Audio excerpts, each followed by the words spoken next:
Bonjour et bienvenue dans Actu 3V. Au sommaire, vos réactions sur la hausse des prix à la pompe, cours de jardinage en compagnie de différents acteurs du milieu associatif et pour finir, tous en piste à la maison Martsolf. Aujourd'hui, dans cette station-service, c'est le jour du remplissage des cuves. Chaque mois, c'est en moyenne 80 voire 90 000 litres de carburant qui sort ainsi des pompes. Mais face au prix du marché qui n'arrête pas de s'enflammer, la grogne des automobilistes et des gérants de stations n'en finit plus. C'est un scandale, c'est quand même une première nécessité pour tout le monde pour aller travailler. C'est pas comme à Paris, ils ont le métro, ils ont d'autres moyens, mais nous, on est carrément dépendants des voitures. Le Bas-Rhin compte à l'heure actuelle 170 stations. Après un rapide calcul à l'aide des 4 pompes qui se trouvent sur le canton de Niederbronn, nous avons établi la moyenne du prix du samplon 95 et du gasoil. Le résultat annoncé est étonnant. Il mériterait bien une réflexion quant à l'utilisation de nos véhicules à moteur pour certains déplacements. Mais pour autant, il est vrai, l'automobiliste à notre époque a des besoins et à la fois les mains liées à l'évolution de ce marché. Moi j'ai besoin de ma voiture tous les jours. J'ai un peu les déplacements quotidiens, on les réduit. Mais bon, après les déplacements pour le travail, on n'a pas le choix. Cependant, par souci d'économie, certains ont choisi de nous confier qu'il existait une différence dans la qualité du carburant. Je ne prends jamais dans les supermarchés parce que je pense que quelque part il y a quand même une certaine qualité. Je suis un petit peu sur l'ancien système, quoi. J'ai beaucoup de clients qui reviennent, qui me disent qu'ils consomment moins d'essence qu'avec une essence de supermarché. Moi, je n'ai pas encore fait les constatations, c'est eux qui me le disent. Si après avoir opté pour la solution des transports en commun ou du covoiturage et que ceci ne vous réussit pas, pensez à prêter attention à votre consommation. Ceci pourrait peut-être faire la différence dans la durée. Désherber ou retourner la terre peut paraître fastidieux pour des jardiniers débutants. Mais lorsque l'effort est partagé, cela devient un réel plaisir.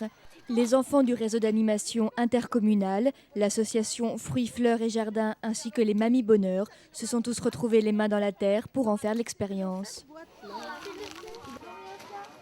L'idée ce sera de planter des pommes de terre, des courges, des pâtissons, des potimarrons, plein de choses comme ça, des fleurs.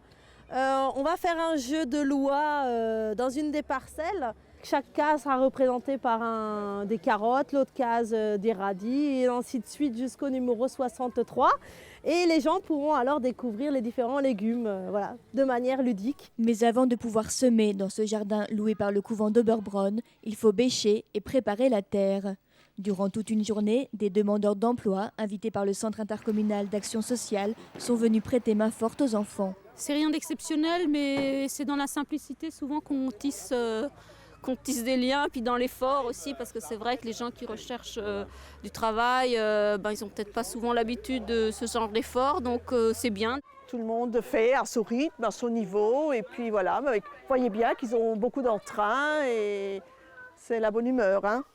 Et pour les enfants qui préféraient les activités d'intérieur, restait la fabrication des œuvres d'art qui orneront ce jardin sur le thème de l'écologie. Le but, c'est donc de sensibiliser à la pollution et au respect de la nature. Il n'y a plus de pots. Il n'y a plus de pots. Il n'y a plus de complet alors. Ce jardin de 20 arts, situé près de l'église catholique de Niederbronn, continuera à accueillir des enfants les mercredis et jeudis après l'école afin de poursuivre ses activités de jardinage.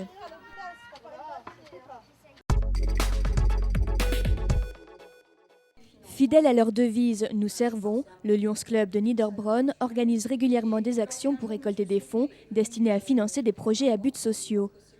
Leur générosité s'est récemment tournée vers la maison de retraite de Reichshofen, à qui il a été remis un chèque de 1 600 €. L'objectif, financer des interventions de clowns auprès des résidents. Les financements des structures comme les nôtres permettent en fait de prendre en charge le fonctionnement quotidien. L'alimentation, l'hébergement, la lumière, l'eau, le gaz, etc. Le budget activité, animation est toujours un budget qui est restreint. Une animation originale qui n'aurait donc pas pu voir le jour sans ce don. Mais cet argent, d'où vient-il ? Nous finançons en faisant des actions. Par exemple, à Niederbronn, nos rentrées d'argent viennent d'actions comme au marché de Noël, Nous vendons des huîtres, nous vendons des brédélets. Nous avons tous les 2 ans le concours d'élégance automobile de la ville de Niederbronn et du casino. Et là, c'est un gros rapport d'argent. Hein. C'est comme ça que nous finançons. Des clowns dans une maison de retraite, cela peut paraître surprenant. Pourquoi ce choix plutôt qu'un autre ? Le but n'est pas d'amener le clown, le but est d'amener le rire. Et le rire est le propre de l'homme, peu importe l'âge. Les personnes âgées que nous accueillons actuellement sont très dépendantes. Elles ont un niveau de dépendance qui ne leur permet plus quasiment de sortir de la maison. Et quand on parle d'animation, en fait, ce n'est pas de l'animation, on maintient un lien social. Et maintenir le lien social pour des personnes âgées très dépendantes est quelque chose d'extrêmement difficile. Donc il faut amener l'extérieur vers l'intérieur. Plus que de faire rire à tout prix, l'objectif est de rompre l'isolement, de créer un moment unique de partage et de rencontre. Il faut chercher l'expérience. Elle a perdu l'expérience. C'est pas le clown spectacle tel qu'on l'entend souvent au cirque qui fait rire. Non, là c'est vraiment, je reviens sur l'aspect relationnel, quoi, où derrière, ça peut être très émotionnel, mais pas forcément dans le rire non plus, quoi. C'est comme peut l'être une relation, hein, je veux dire. Mais en même temps, dans une chambre, on émerge avec des couleurs, avec une envie de rencontre. Donc il y a tout de suite un état d'esprit qui fait que souvent, ouf, ça monte, et puis il y a des fois des gros éclats de rire. Être clown à l'hôpital est un art qui ne s'improvise pas.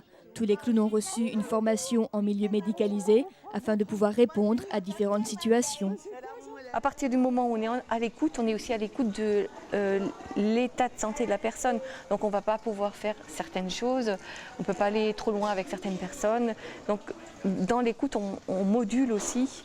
Et donc ce n'est pas vraiment le clown, mais c'est ce qu'on nomme nous le comédien derrière qui fait attention qu'il ne se passe rien de... Parce que c'est quand même des personnes fragiles souvent, donc il y a une attention à avoir. Oh là là, c'est bien comme ça. Oh là. Les clowns hôpitaux continueront à apporter de la bonne humeur à la maison Martsolf 2 après-midi par mois durant 1 an et demi.